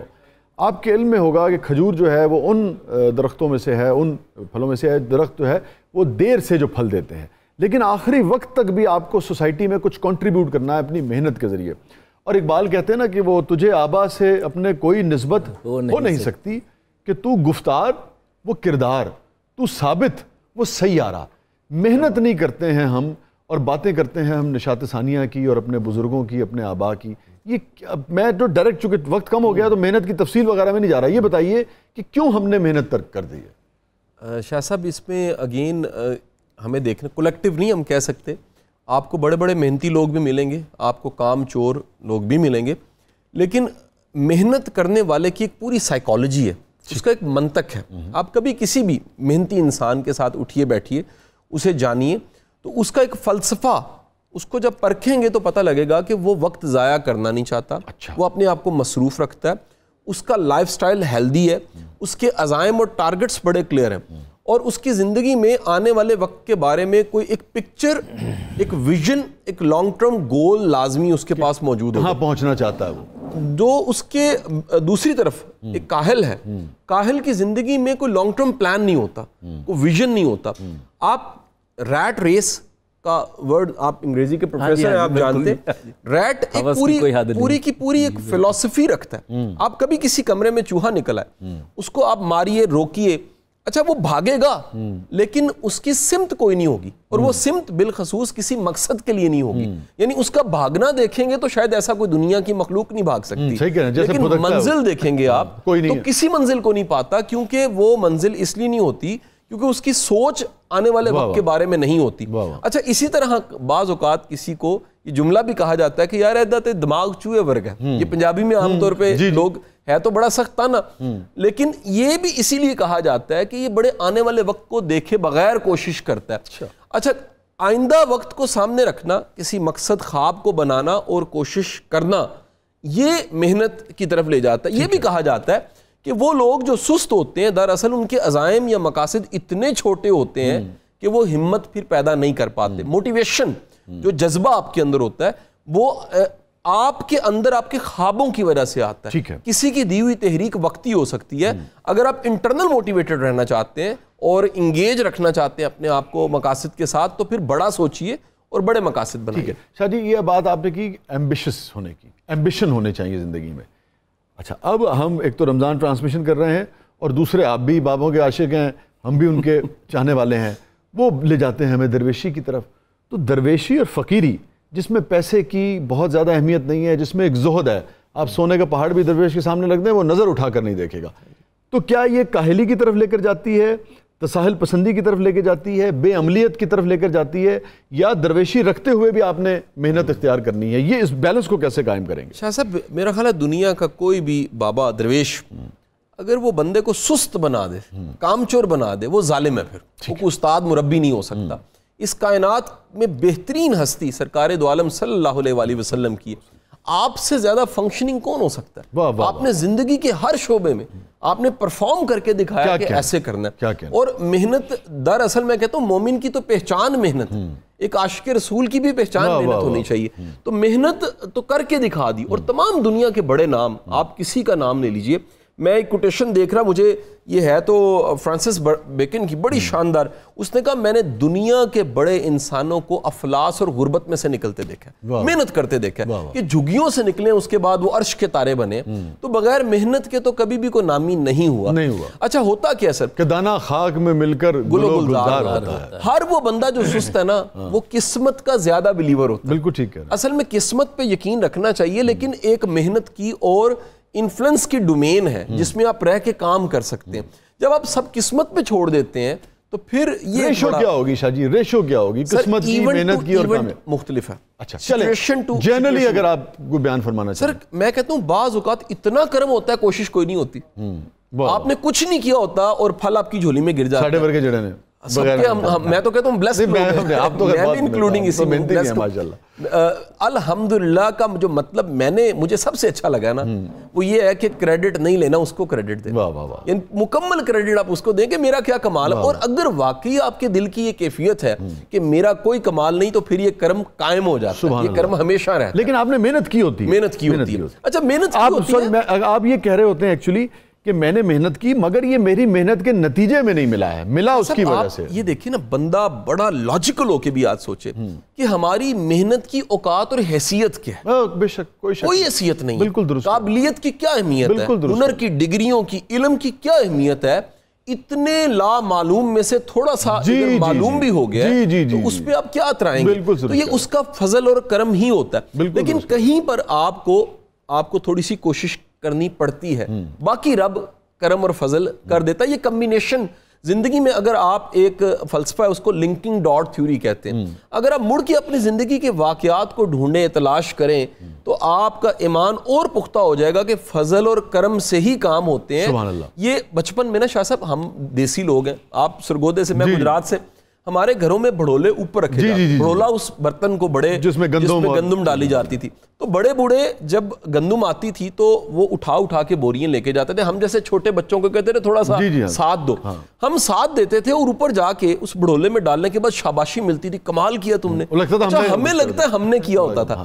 یہی معاملہ زندگی کا ہے کہ لگتا ہے ایسے ہم کر رہے ہیں، کر مالک ہی رہا ہوتا ہے. سبحان اللہ. اس کا فضل و کرم ہوتا ہے تو پھر کمال ہو رہا. سبحان اللہ. حضرت یہ فرمائیے، جو سود کے حوالے سے خاص طور پہ بات ہو رہی تھی، ایک تو میں نے کہا کہ اللہ سے جنگ، اور اس کو بنیادی طور پر جو اتنی سختی، ہاں جی، جو قوم، جو فرد یا جو معاشرہ سود کا لین دین کرے گا وہ برکت سے محروم رہے گا. ٹھیک ہے. اور برکت ہی سے نہیں کہ اللہ کے باغیوں میں شامل ہے، کہ اللہ کے خلاف جنگ کر رہا ہے. اب اگر ہم اس دور میں اپنے معاشرے کو دیکھیں، بلکہ پاکستانی معاشرے ہی کو نہیں، پوری دنیا کے معاشرے کو دیکھیں، تو ہمارا سسٹم، ساری معیشت جو ہے وہ سود پہ چل رہی ہے. اور سود کا کاروبار اگر جو ہم دیکھیں تو اس کے وہ 4 خانے بنتے ہیں. اگر آپ ایک کراس بنائیں جو انٹرنیشنلی ریکگنائزڈ یعنی گراف بنتا ہے، تو اس میں 4 لفظ استعمال کرتے ہیں. رائٹ سائڈ پہ اوپر ہے ای، ایمپلائڈ کلاس، لوگ بیچارے محنت کرتے ہیں اور روٹی پوری کرتے ہیں. پھر نیچے آ جاتا ہے ایس، سیلف ایمپلائڈ کلاس، جو چھوٹا موٹا بزنس کر کے اپنا کام چلا لیتے ہیں. لیفٹ سائڈ پر آ جاتا ہے بی، بزنس، کہ لوگ پیسہ پھینکتے ہیں اور کام کرتے ہیں. پھر اس سے ایک بڑی اعلیٰ قسم کی سودی نسل آ جاتی ہے انویسٹر، سرپلس منی، ماذا ينفقون كل لف. وہ پھر کہتے ہیں کہ جی یہ پیسے ہیں، سانو سال دے بعد اے رزلٹ چاہیے. اس طرح پوری دنیا کو چلایا جا رہا ہے. پاکستان میں ایک چھوٹی سی اور کسب حلال کی برکت اور سود کی جو صورتحال ہے. میرے ایک شاگرد، میں پنجاب یونیورسٹی کی پی ایچ ڈی کی کلاسز پڑھا رہا تھا، تو ایک فاضل مدینہ یونیورسٹی کے فاضل تھے. اس شاگرد نے مجھے کہانی سنائی کہ ہماری یونیورسٹی کے استاد بڑے نامور استاد، بڑے قابل استاد تھے، اور بڑی اہم ذمہ داریاں بھی تھیں، انتظامی بھی ان کے پاس، اور ڈھیر ساری ان کی تنخواہ بھی تھی، اور وہ تاجر بھی تھے. تو وہ کہتے کہ بھئی میری تنخواہ بہت زیادہ ہے، مگر ہفتہ نہیں گزرتا جیب خالی ہو جاتی ہے. اس کے برعکس میں تھوڑے تجارت میں کما لیتا ہوں، وہ پورا جیب میری بھری رہتی ہے، سب مہینہ بھی اچھا گزرتا ہے. اور پھر خود ہی اس کا تجزیہ کرتے ہوئے کہنے لگے کہ شاید وجہ یہ ہے کہ جب میری تنخواہ کا کاغذ بنتا ہے تو وہ پی این لے کے چلتا ہے، جس کی تنخواہ جو ہوگی وہ 100 ریال ہوگی یا 500 ریال ہوگی سب ماہانہ، میری 5 لاکھ ہے.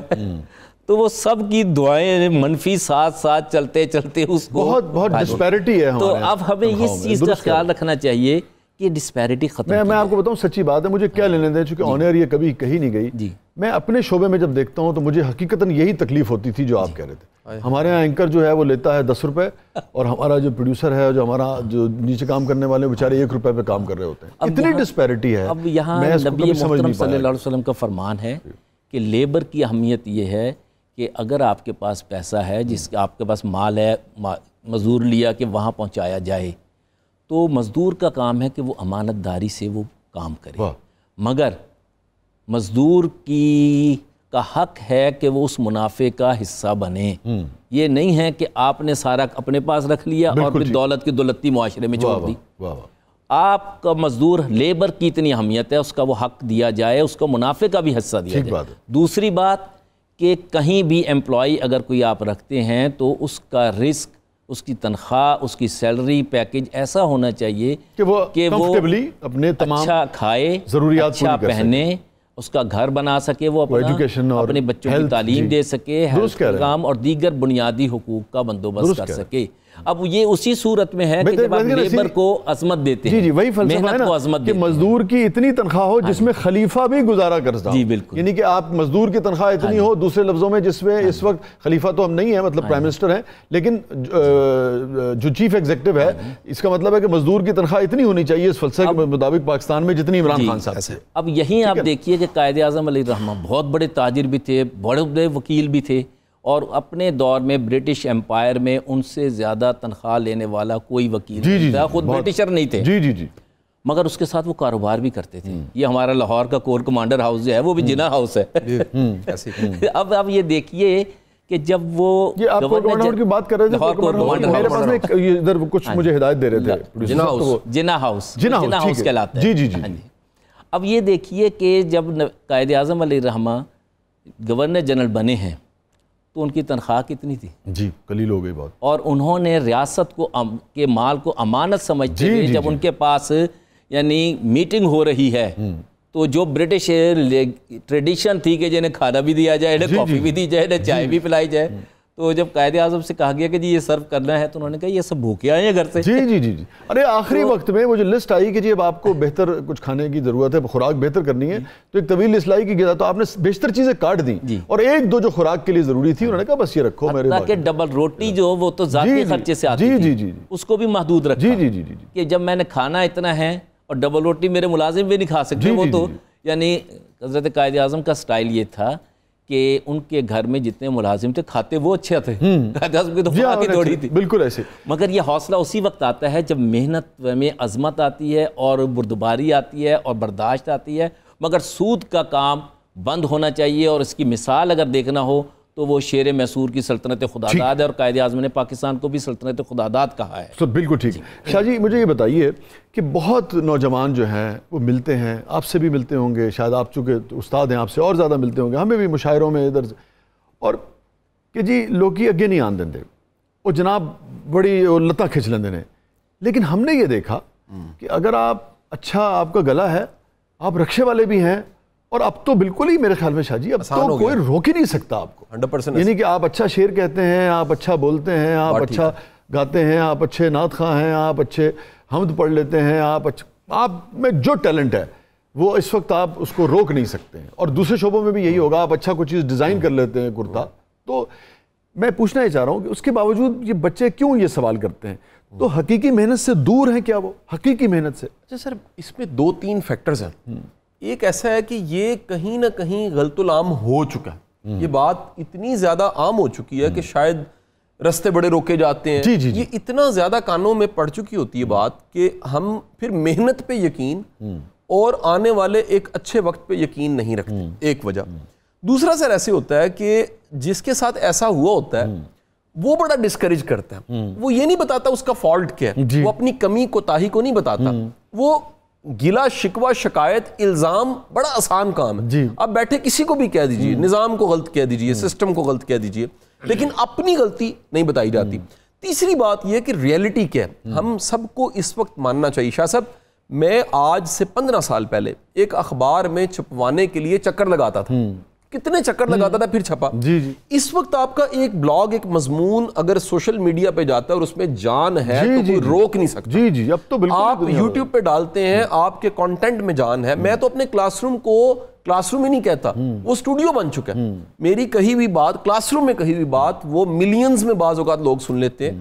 یہ الیکٹرانک میڈیا, اس پہ سر کبھی پی ٹی وی ہوتا تھا, آپ بہت مشکل تھا وہاں, آج 100 سے زیادہ چینلز ہیں آپ کے. اور آج دیکھیے, آج ہمیں جو کلام وہ انسٹرومنٹ پہ صاحب ہمیں مفتی صاحب جو سنا رہے تھے, کہاں ہوں گے, کیسے ہوں گے, کس طرح انفارمیشن ملی ہوگی, اور کس طرح چینل نے انہیں ڈھونڈا ہوگا. اور ابھی یہ فیصلہ ہو جائے گا, یعنی کہ ابھی آن ایئر گیا ہے تو یہ فیصلہ ہو جائے گا لوگوں کو کہ پسند آیا یا نہیں آیا, جو بھی لوگوں کی رائے. میرا خیال ہے کہ یہ دراصل لوگ اپنی کمی کوتاہی کو الزام کی شکل دے دیتے ہیں, حقائق یہ نہیں ہے. بالکل ٹھیک کہہ رہے ہیں, کیونکہ آپ ایک چیز دیکھیے شاہ صاحب, اچھا جوتا بنانے والا, وہ اب کھیڑی آپ نے پہنی بھی ہے, پشاور میں بھی کسی جگہ تو لوگ پتہ لگتا ہے کہ جی وہ شاہ رخ خان نے بھی ادھر سے اس کو آرڈر دے دیا. ٹھیک ہے جی, اچھی جلیبی والا پتہ لگتا ہے جی سرگودیش بھی اگر ہے تو پورے شہر میں پتہ سے کراچی کی فلائٹس میں خلیفے کی خطائیوں کے شاپر لوگوں نے اٹھائے ہوتے ہیں. تو اگر وہ نہ اس قابل ہو تو لاہور سے کراچی پورا لاہور چھوڑ کے آپ کیوں اس کے پاس جائیں گے؟ تو میرے خیال میں ہمیں یہ سمجھنا چاہیے کہ محنت جو ہے وہ بڑی. آپ کچھ کہنا چاہ رہے ہیں؟ میں خلیفہ خطائی کے حوالے سے ان کو ڈبے پر لکھا ہوا ہے, نسلیں بیت گئیں وہاں, کہ تجارت سچائی رزق کو بڑھاتی ہے, اور جھوٹ سے بچیں. اور دوسرا یہ ہے کہ محنت کبھی رائے گاں یا ضائع نہیں جاتی, یہ اللہ تعالیٰ کا فرمان ہے. یہی جو سوال جو کر رہے ہیں اس پہ آپ کی کیا رائے؟ میں لینا چاہوں گا کہ کیا محنت ضائع بھی چلی جاتی ہے کبھی کبھی, لیکن آپ مکمل کر لیں. ان اللہ لا یضیع اجر العاملین, اور ایک جگہ دوسری جگہ بار بار جو آیا اجر المحسنین. اب یہاں یہ دیکھیے کہ احسان جو ہے وہ اللہ پر احسان ہے. اگر آپ نے کوئی بھلائی کی ہے تو اللہ کے بندوں کے ساتھ کی ہے, اللہ اس کی جزا دیتا ہے. اب اس کے برعکس عاملین ہیں, اب وہ عاملین جو اللہ کو نہیں مانتے, اب اس وقت دنیا میں سودی کاروبار کرنے والے دن رات محنت کر رہے ہیں.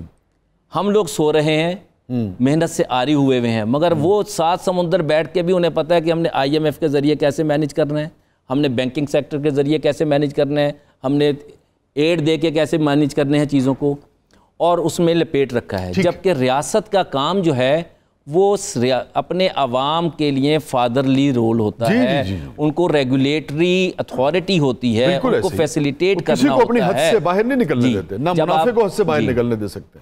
اب جب آپ سود کا کام سود کا مال کھا رہے ہیں، جو مسابقتی کمیشن ہوتا ہے یہی ہوتا ہے نا کہ آپ لوگوں کو لوٹنے کی اجازت تو نہیں دے سکتے. اب میں یہی چھوٹی سی ایک بات، ٹیپو سلطان نے اس معاملے میں یہ کیا تھا. ٹیپو نے بڑے عاشق ہو تسی، مجھے اندازہ ہو گیا.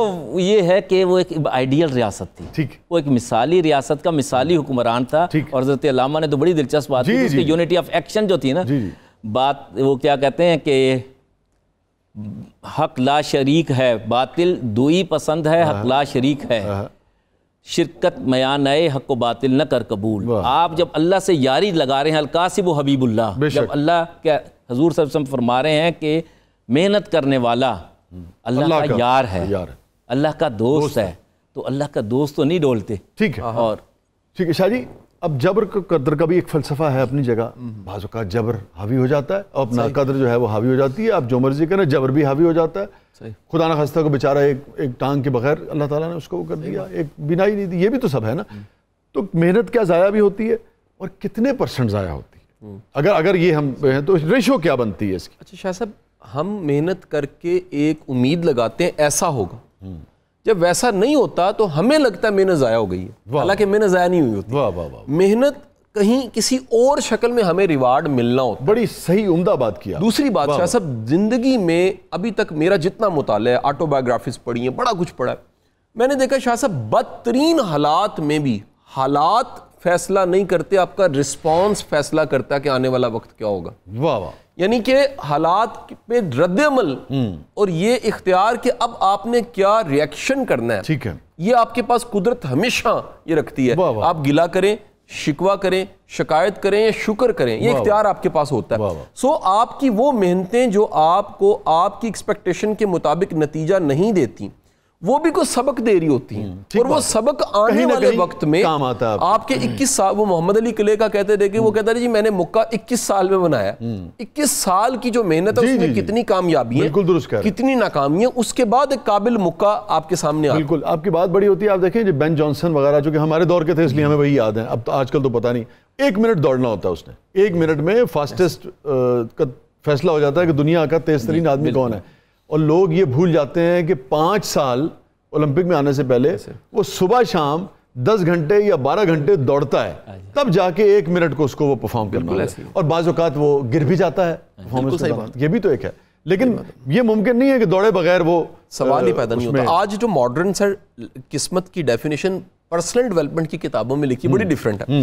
وہ کہتے ہیں یہ تیاری کا نام ہے. کس تیاری کا؟ وہ تیاری جو موقع کو پہچان سکے. واہ واہ واہ. یعنی آپ نے تیاری کی ہے، اپرچونٹی تیاری کے بعد اگر آپ تیار ہی نہیں تھے، ٹھیک ہے، تو پھر آپ گمنام ہو گئے. بالکل. لیکن آپ تیار تھے تو موقع آپ نے پکڑا اور کلک کر گئے. بالکل صحیح کہہ رہے ہیں آپ. یہ دیکھیے اپنا شاہ صاحب، آپ کی بات اگین بڑی ہوتی ہے. ہمارے یہاں کتنے 12ویں کھلاڑی ہوتے ہیں ہمارے اپنے شعبے میں. پتہ لگتا ہے کہ جی مثال کے طور پہ ہمارے یہاں ہارون صاحب کام کر رہے ہیں ہمارے اپنے ادارے میں، نظامی صاحب ہیں. کسی وجہ سے نظامی صاحب نہیں آئے 2 دن، پتہ لگا کہ انہوں نے مجید کو موقع دے دیا.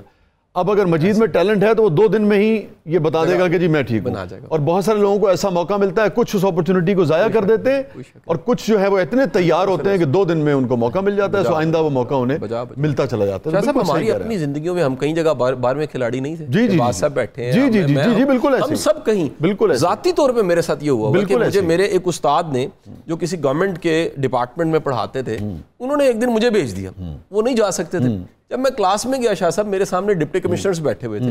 میں گھبرایا، لیکن جب میں باہر نکلا تو میں کچھ اور تھا، کیونکہ آنے والا اور جانے والے کے اعتماد میں زمین آسمان کا فرق تھا. اور اس کی دن کے بعد اللہ نے لیکن وہ جو موقع آپ کو دیا اس سے پہلے تیاری مکمل تھی، کیونکہ آپ کو ایک پلیٹ فارم ملا. لیکن یہ آپ نے بایوگرافیز، لیکچر، ٹریننگ سیشن سارے وہ کیے ہوئے تھے. صحیح بات. پہلا موقع ملا آپ نے پرفارم کر لیا، بغیر اس کے تو پاسبل نہیں. اچھا حضرت، چونکہ مجھے پروگرام اب اختتام کی طرف بڑھ رہا ہے، آپ فرمائیے جو آپ نہیں آپ کوئی سوال کرنا چاہ رہے ہیں وہ کر لیجئے. نہیں آپ بس میں اس کو کنکلوڈ کرنا چاہ رہا ہوں. بس یہی ہے کہ اختتامیہ کلمات. ہاں جی، محنت کبھی ضائع نہیں جاتی، محنتی آدمی کبھی ناکام نہیں ہوتا. جیسے ابھی آپ نے کہا کہ فاسٹسٹ 1 مومنٹ کے لیے وہ 50-100 مومنٹ وہاں پہ محنت کرتا ہے.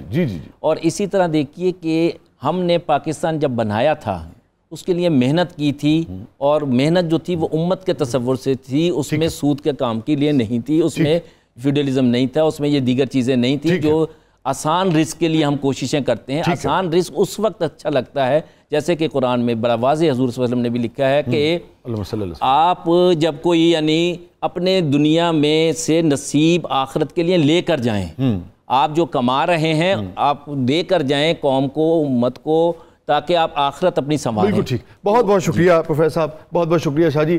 اور میری گزارش یہ ہے نوجوانوں سے کہ آسانی کوئی چیز نہیں ہے، محنت ہی اصل چیز ہے، اور محنت کے لیے پسینہ جو ہے وہ بہانا پڑتا ہے. جب پسینہ بہتا ہے، وہ پسینہ گرتا ہے، تو آپ سمجھیے برکت اور رحمت جو ہے وہ شروع ہو جاتی ہے. چھوٹے سے وقفے کے بعد واپس آتے ہیں.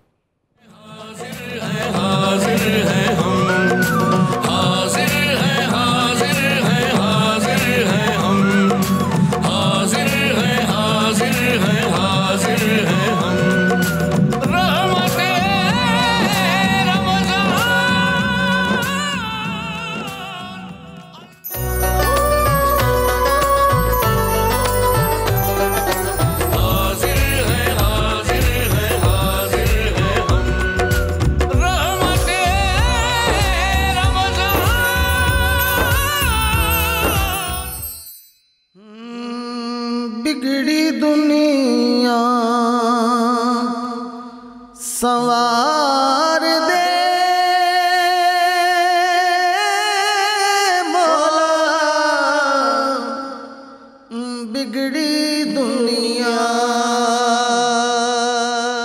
سنوار دے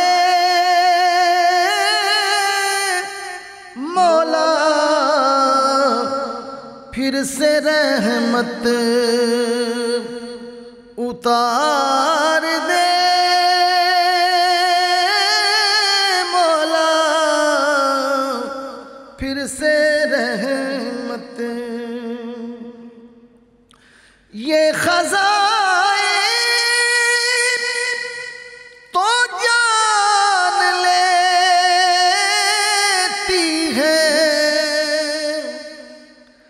یہ وبائیں تو جان لیتی ہے، وہی پہلی بہار دے مولا، وہی پہلی بہار دے مولا، بگڑی دنیا سنوار دے مولا. اور سنسنی پھیل سی گئی ہے یہاں، زندگی رو رہی ہے یہاں، چین دے دے قرار دے مولا، بگڑی دنیا پوری عاجزی کی التجا کر دے، صدقہ محبوب کا رہا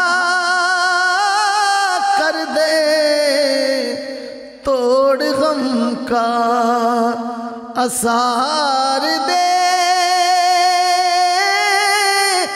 مولا، پھر سے رحمت اتار دے مولا، بگڑی دنیا. اللہ سبحان اللہ سبحان اللہ، کیا کہنے. اور ہم بڑھیں گے قاری صاحب کی طرف قصیدہ غوثیہ کے لیے.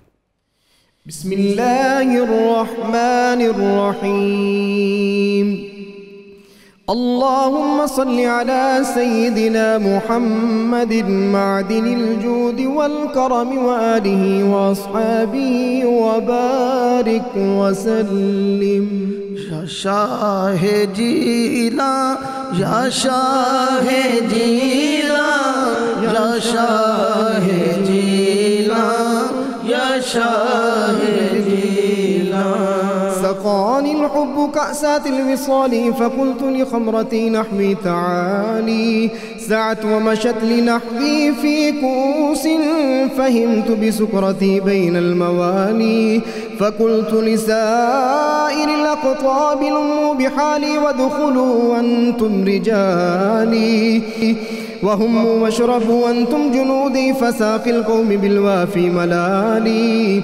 شربتم فضلتي من بعد سكري ولا نلتم علوي واتصالي. مقامكم العلا جمعا ولكن مقامي فوقكم ما زال عالي. یا شاہ جیلا یا شاہ جیلا یا شاہ جیلا یا شاہ جیلا. أنا في حضرة التقريب وحدي يصرفني وحسبي ذو الجلال. أنا البازي وشاب كل شيخ ومن ذا في الرجال أعطي مثالي. كساني خلاطا بطراز عزم وتوجني بتيجان الكمال. وأطلعني على سر قديم وقلدني وأعطاني سؤالي. وولاني على الأقطاب جمعا فحكمي نافذ في كل حال. فلو ألقيت سري في بحار لصار الكل غورا في الزوال. ولو ألقيت سري في جبال لدكت واختفت بين الرمال. یا شاہ جیلا یا شاہ جیلا یا شاہ جیلا یا شاہ جیلا. ولو ألقيت سري فوق نار لخمدت وانطفت من سر حالي. ولو ألقيت سري فوق ميت لقام بقدرة المولى تعالي. وما منها شهور أو دهور تمر وتنقضي إلا أتالي. وتخبرني بما يأتي ويجري وتعلمني فأقصر عن جدالي. مريدي وطب واشتح وغني وافعل ما تشاء فالاسم عالي. مريدي لا تخف الله ربي أعطاني رفعة نلت المنال. توبوا لي في السماء والأرض دكت وشاؤوس السعادة قد بدا لي. بلاد الله ملكي تحت حكمي ووقتي قبل قلبي قد صفى لي. یا شاہ جیلا یا شاہ جیلا یا شاہ جیلا یا شاہ جیلا. نظرت إلى بلاد الله جمعا كخردلة على حكم اتصالي. درست العلم حتى صرت قطبا ونلت السعد من مولى الموالي. رجالي في هواجرهم صيام وفي ظلم الليالي كاللآلي. وكل ولي له قدم وإني على قدم النبي بدر الكمال. نبي هاشمي مكي حجازي وجد به نلت الموالي. مريدي لا تخف واش فإني عزوم قاتل عند القتال. أنا الجيلي محي الدين اسمي وعلامي على رأس الجبال. أنا الحسني والمخدى مقامي وأقدامي على عنق الرجال. وعبد القادر المشهور اسمي وجدي صاحب العين الكمال. تقبلني ولا تردد سؤالي. أغثني سيدي انظر بحالي. یا شاہ جیلا یا شاہ جیلا یا شاہ جیلا یا شاہ جیلا. اللهم صل على سيدنا محمد معدن الجود والكرم وآله وأصحابه وبارك وسلم. يا رحمن يا الله يا رحمن يا الله يا رحمن يا الله يا رحمن يا الله يا غفار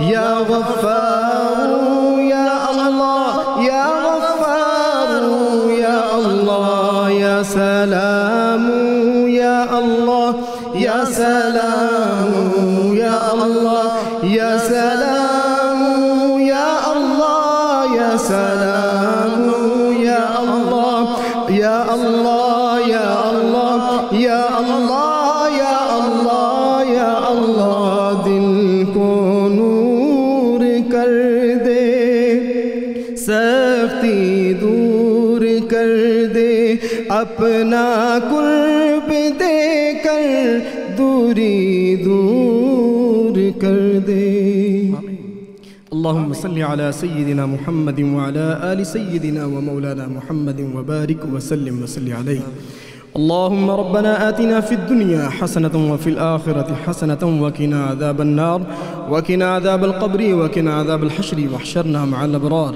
يا عزيز يا غفار يا غفار يا غفار يا رب العالمين اللهم عافي في بدني اللهم عافي في سمعي اللهم عافي في بصري لا إله إلا أنت اللهم إني أسألك علما نافعا ورزقا واسعا وشفاء لما من كل داء وصلى الله تعالى على رسول خير خلقه محمد وعلى آله وأصحابه أجمعين برحمتك يا أرحم الراحمين.